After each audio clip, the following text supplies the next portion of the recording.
appreciate it. Can you write a book on me? Screw Ant. Huh? No, I didn't even want to come to this. I don't think it would be very good. Not from your part. Joe, this summer, was there any consideration that you wouldn't be back, or how did just things play out that got you back here? Yeah, I mean, you never know. I always, obviously at this point, last few years, probably since I tore my ACL, it's just like every year you kind of take it year by year, and more than happy to kind of take these one-year deals and just figure it out in the summer. Obviously with the situation coming here last year and then my family staying in Orlando and just figuring that out, and looking back now, probably way more difficult than we thought it was going to be. You always think it's going to work out, and obviously it worked out, but it's hard when you got two 9-year-olds and a 4-year-old, and they're doing what they do. But at the age where they understand that Dad's not around and miss me, and had my daughter in tears the last few nights before coming back again. So they're the parts that go through my mind every year of like, is it worth it kind of thing to do it again, or I've had a hell of a run, do I just go and be with them? But the support from Renee and even the kids, we asked the kids this year, and Miller wanted me to play because she wants to wear new jeans to a game. That was her reasons. Yeah, obviously, we weigh it up every year, and obviously how comfortable I felt being here, and Renee and I talked a lot about it of just making it more consistent with them here, or how if the kids have to miss a few days of school. We love our kids in school, but it's also grade 3, so they're not going to miss out on too much shit. So just for both of our point, for her and obviously for me, but then obviously for the kids as well. And obviously when you have those conversations and your wife's supportive of it and the kids are as well, then once that happens, it's an easy decision. And then when you signed here, it was pre-trade. There was kind of an idea of the role that you were going to have. Yeah. That changed, obviously. Yeah. What do you see as your role now coming in this year with this team and how you fit? Yeah, I think I said it last year. I'll always be ready to play if that's what is wanted or needed or whatever point that is. Obviously, I haven't had those conversations as much right now. I got in yesterday.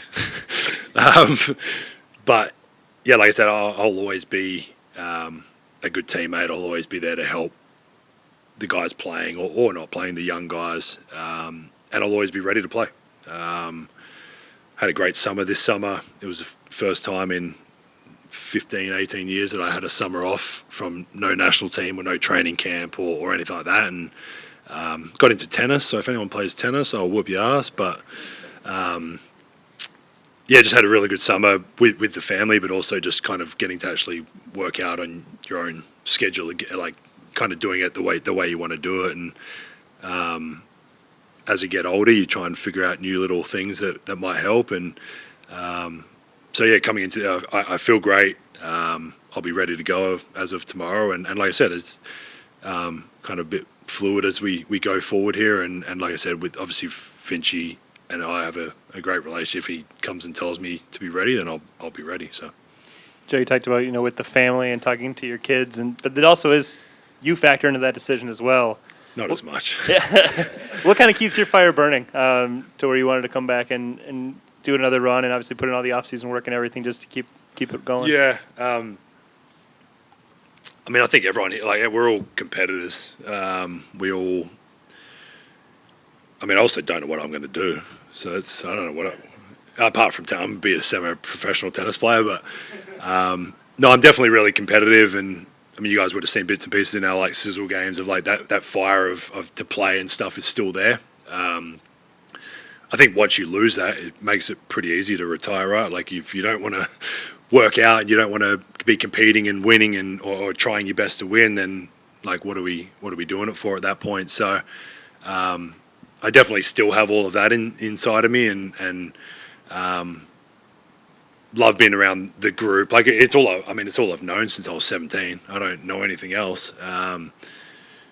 This will be my 20th year as a professional, which is something pretty cool. But that competitiveness is still there, and I think once it's gone, it'll be very obvious for me. Like I think I'll be very clear that that's gone, and I'll be more than happy to move on at that point. But like I said, speaking of Finchie, speaking of Tim, obviously the group we've got and all that, what we did last year, and with the trade being so late and having that same group, the continuation of what we did, kind of like that second half of the year with minus training camp, because we didn't get any training camp last year with Julius and Dante really. It's exciting to come back and have another crack at it. And obviously when the opportunity came up and I spoke to Renee and the kids, it was it was a very easy decision. Coach Finch has said you had the ability to inflame or disarm a situation depending on Is that good? what the situation, one of the things I was going to say is you're able to talk to Rudy in ways that perhaps other people don't because of your history together, but also apparently talk to Ant a lot about what's happening real time in games. How much of this is just instinctively, how, you high emotional IQ or everything? How much of that is that, or how much of it is just experience, 19 years here? Yeah, I think I've definitely had moments where I've not spoken to people the right way. Like I know that. I think as you guys have probably got to know me a little bit last year, like I'm always going to say what I feel or what I think. I think over my career, you learn the right time and place to say those things maybe a bit better.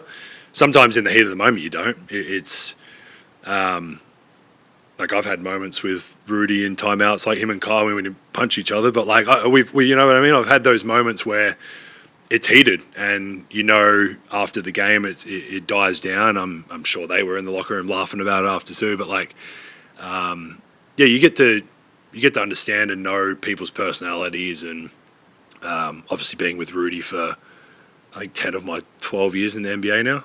I know how I can speak to him. I know that he knows I'm coming out of, whether I say it like that or not, it is a respect, and I want the best for him like I do every other player in this locker room. And he knows no matter how I say it, I want the best outcome out of that. And I don't think Rudy over his career has had a lot of people that have had his back, whether it's not you guys, but like media in general or other teams or players.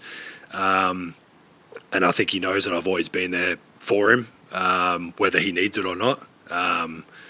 We've always had that relationship. It's obviously built over 10 years now. It's not like we've played together a couple of years. And I just said it in there before, but like Ant's a bit of the opposite of that, but is willing to listen to whether it's the best player or the two-way guys. Like Ant's open to listening, and obviously there's a little bit of obviously like respect or whatever that he has for me. But yeah, during games, on the plane, whatever it is, I have no issue, and I know he enjoys the feedback or criticism, and he'll take it the right way and try and move forward with that. So I feel like I've learned over years of you learn pretty quick guys' personalities and how they will respond the best to positive stuff or criticism.